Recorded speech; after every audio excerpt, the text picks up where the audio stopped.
अयोध्येत बांधण्यात आलेल्या भव्य राम मंदिराचे उद्घाटन 22 जानेवारीला होत आहे। मंदिराच्या उद्घाटनासाठी देश तर सज्ज झालाच आहे, मात्र परदेशातून देखील उत्साह दिसून येत आहे।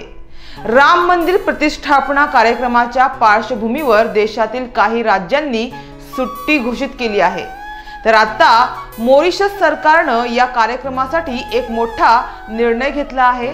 22 जानेवारी रोजी हिंदू अधिकाऱ्यांसाठी मॉरिशस सरकारनं 2 तासांची विशेष सुट्टी जाहीर केली आहे, जेणेकरून हिंदू अधिकाऱ्यांना हा सोहळा पाहता येईल।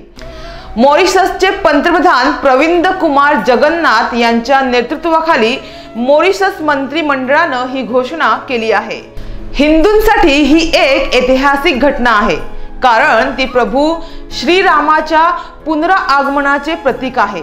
अशा परिस्थितीत मॉरिशस सरकारचे हिंदू अधिकारी आणि कर्मचारी त्या दिवशी 2 तासांच्या विशेष रजेवर असतील।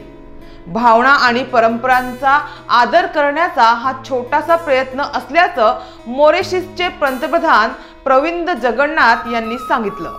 अयोध्येत 22 जानेवारी रोजी पंतप्रधान नरेंद्र मोदी यांच्या हस्ते भव्य मंदिराच्या गर्भगृहात रामलल्लाच्या मूर्तीची स्थापना होणार आहे। मंदिराच्या उद्घाटन सोहळ्याचे अनेक मान्यवरांना आमंत्रणही देण्यात आले आहे। 16 जानेवारी पासून हा उत्सव सुरू झालाय। 7 दिवस हा सोहळा चालणार आहे। श्री राम जन्मभूमी तीर्थक्षेत्र ट्रस्टने 22 जानेवारी रोजी दुपारी राम मंदिराच्या गर्भगृहात रामलल्लाची प्राण प्रतिष्ठापना करण्याचा निर्णय घेतलाय।